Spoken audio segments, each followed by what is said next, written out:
Ikaw, Miguel, ayaw na kita lumalabas ng bahay, naiintindihan? Ano? At pwede ba, wag ka nasasama dun sa kaibigan mo hampas lupa na yon?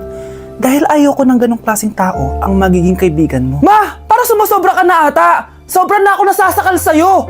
Tsaka tumatanda na ako! Anak pa din kita! At nanay mo ko. Kaya sundin mo ang gusto ko. Pero Nay, gusto ko si Scarlett!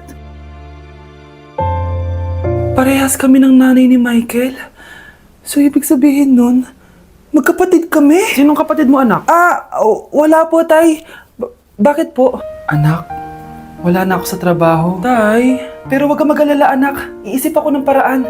Hindi tayo maghihirap. Magtutulungan tayo dito, Tay, ha? Kaya natin to. Salamat, anak. Susan, sure ka ba dito? Last money ko na kasi to eh. Magtiwala ka lang, Ramon. Para sa anak mo. O, ito na mga pinagawa mo, ha? Magbenta na tayo. Tara na. Sige, tara. Scarlett, ayaw sa'yo ng nanay ko. Ayaw niya akong magipagkaibigan sa'yo. Pero hindi niya ako mapipigilan. Michael, may kailangan din ako sabihin sa'yo. Yung nanay mo, tsaka yung nanay ko. Kailan ka pa natutong hindi sumunod sa akin, Michael, ha? Ma, dahil ba sa babaeng to? Please, tama na! Ayaw mo talaga makinig sa akin? Pwes, ipapadala na kita sa US at doon ka na mag-aaral. Michael! Nakita mong nagagalit ang iyong nanay, ano ang gagawin mo? A. Magagalit din at lalayas ng bahay. B. Susunod na ito sa utos niya para hindi na magalit. C. Sasabihing buntis ka at magkakaapo na siya. O D. Sara Geronimo. Dala. May nakita kang pulube, ano ang gagawin mo? A. Magpanggap na aso para matakot siya. B. Bigyan nito ng bagong sasakyan para makapag-road trip siya. C. Bigyan nito ng pagkain para mabusog siya. D. Hubaran mo siya at labhan ng damit niya. O E. Ninya. Success ka eh. Bigla akong sumakses eh. Pero step by the step. Bagsak ako! Lagot ako nito sa nanay ko! Bakit 3/50 lang to? Bagsak ka din, Bes? Oo! Bagsak tayong dalawa? Ba't parang masaya ka pa? Okay na ako. Akala ko kasi ako lang bagsak eh. Tsaka papel lang naman to. Okay na din pala ako. BFF goals talaga tayo. Yes! Tara na nga sa kantin, Bes. May chichika pa ako sa'yo. Iniisip mo pa rin ba yung sinabi ng dati mong asawa? Baka totoo nga. Na isa lang akong hampas lupa. Na hindi nagaganda ang buhay. Ano ka ba? May anak ka na umaasa sa'yo. Tsaka, magkakatrabaho ka na, di ba? Hindi ko na alam. Sobrang bigat na. Pero salamat, Susan. Napagaan mo loob ko.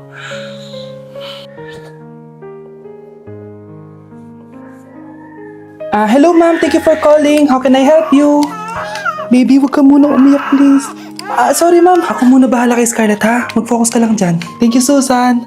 Yes, ma'am. I will help you. Scarlett, pagtanda mo, magiging proud sa'yo ang tatay mo. Tay, papasok na ako ng school, ha? Grabe na talaga, anak ko. Dalaga na talaga. Proud ako sa'yo, anak. Mas proud ako sa'yo, Tay. Kasi kahit sobrang hirap ng buhay natin dati, nakaya mo. O, tignan mo, manager ka na ngayon. Lahat ng ginagawa ko, anak, para sa'yo lahat to. Naku, ang sweet naman na magtatay. Sana, ikaw na lang naging nanay ko, Tita Susan. Ha? Ano ka ba, Scarlett? Oh, sige na, malilate na pala ako. Bye tayo, bye, Tita. Hi, first day of school. Sana maging masaya tong chapter ng buhay ko. Kailangan may picture ako. Hoy, cellphone ko! Akala mo ba makakatakas ka? Balik mo yan. Miss, cellphone mo ba to? Cellphone ko. At doon nagsimula ang kwento naming dalawa. Sa susunod kasi, mag-ingat ka. Salamat ah. Simula nun, palagi na kami sabay kumain. At syempre, nagsishare ng baon. Palagi din kami tumatambay pag walang teacher at pinagchichismisan namin ang mga classmates namin. Sabay din kami umuwi hanggang sa... Uy, Scarlett! Tara, sabay na tayo umuwi. Sige, tara. Kunin ko lang yung mga gamit ko, ha? Oh, kanino galing yan? Eto, binigay nung crush ko. Wow, ganda. Oh, tara na, uwi na tayo, ha? Di na pala ako sasabay umuwi. May gagawin pa pala ako. Sige na. Hoy, sabi mo sabay tayo umuwi. Ano nangyari dun?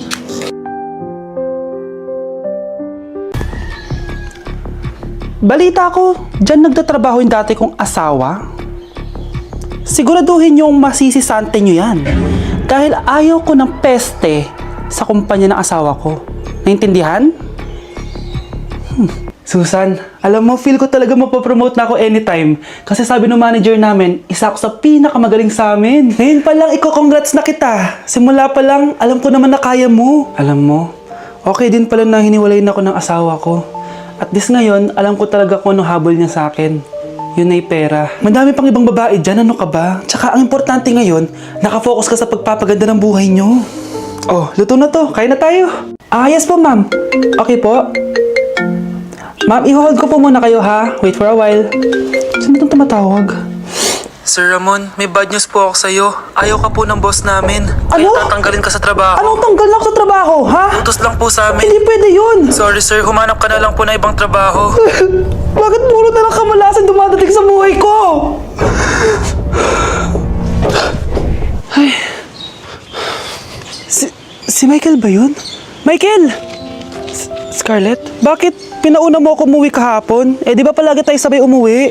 May ginawa ako. Tsaka baka magselos yung nagbigay ng bulaklak sa'yo. Para ka namang ano dyan? Tsaka alam mo, na-realize ko, hindi ko na pala siya crush. Tara na nga, manood na lang tayo ng movie sa bahay, yung horror. Sige na nga. Michael? Ma? Ano ginagawa mo dito, ha? Get in the car! Uuwi na tayo! Di ba sabi ko sa'yo, nababoard ako sa bahay, kaya umalis ako? Michael, siya yung nanay mo. Kilala mo nanay ko? At sino naman tong babaeng kasama mo, ha?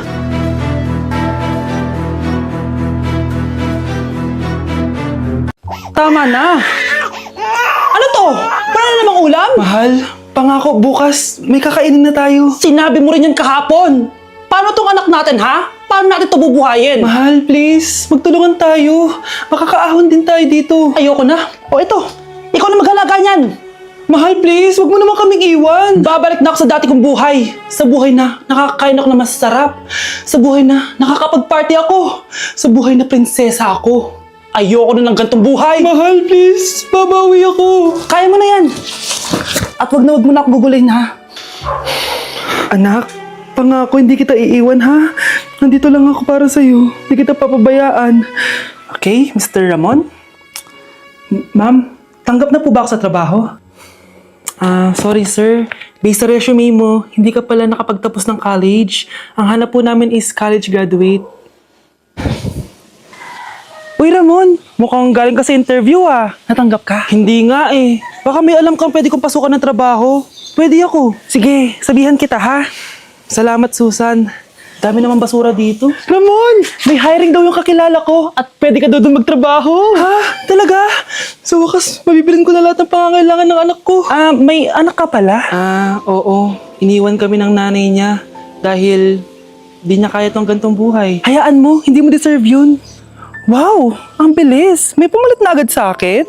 Mali ka nang iniisip. Alam mo ba Ramon, nabibili ko na lahat ng gusto ko ngayon. Kumakain kami sa magandang restaurant at nakatira ako sa mansyon. Ha? Honey, tara na. Ipag-shopping pa kita mamaya. Baka malit pa tayo sa dinner natin. Okay, honey, papunta na. At ikaw babae ka. Kung ayaw mong masira ang buhay mo, layuan mo yung lalaking yan.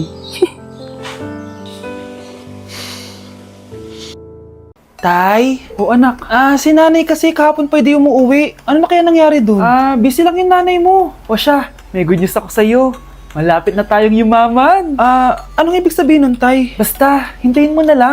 Opo, Tay. Mabibili mo na lahat ng gusto mo, anak. Nasaan na kaya si nanay? The subscriber cannot be Nay, reached. sumagot ka. Try again later. Anak, may aasikasuhin lang ako para yumaman na tayo. Ikaw muna magbantay ng bahay, ha? Tay, si nanay kasi ilang araw nang di umuwi. Wala ka pa rin bang balita sa kanya? Scarlett, di ba sabi ko sa'yo busy ang nanay mo? Babalik din yun, huwag ka mag-alala. Sige na, ha? Kainis, wala na naman signal. Kailangan ko tawagan si nanay. Naku, Mara, tigilan mo na ako, ha? Scarlett? Aling Rosa? Bakit po? Bakit nandito ka? Hindi ba dapat nasa burol ka ng nanay mo? Burol? Nagjo-joke ka ata, tita. Buhay pa yung nanay ko. Eh, kakagaling ko lang dun eh. O eto, hindi ba't nanay mo yung nakaiga dyan sa kabaong? Scarlett, anong ginagawa mo dito sa labas? Tay, explain mo to.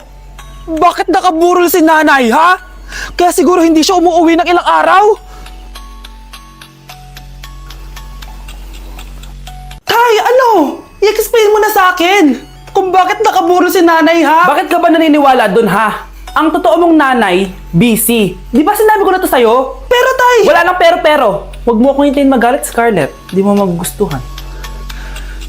Hindi pwedeng hindi si nanay yung nakita ko sa cellphone. Alam na alam ko yung tsura ni nanay. Malalaman ko rin sikreto mo, tay. Oh, Scarlett, aalis ako ulit, ha? Huwag kang pasaway.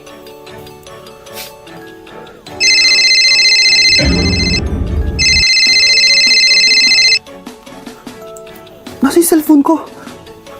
Hello po. Pwede na po maklaim yung 10 million peso na galing sa insurance ng namatay niyo pong asawa. Insurance? Pasaway ka talaga? Pinatay mo ba si nanay, ha? Para makuha yung insurance niya? Hindi mo naiintindihan, anak. Napakahayop mo! Tatawag ako ng polis! Itigil mo yan, anak! Nay, buhay ka? Oo, anak. Nagtago ako. Pag nagsumbong ka sa polis, masisira lahat ng plano namin ng tatay mo. Di ko maintindihan. Ano nangyayari? Pinatay ko ang kakambal ng nanay mo. Para maniwala sila na siya talaga ang namatay. At makuha natin ng mga pera sa insurance. Sawang-sawa na ako sa buhay na to.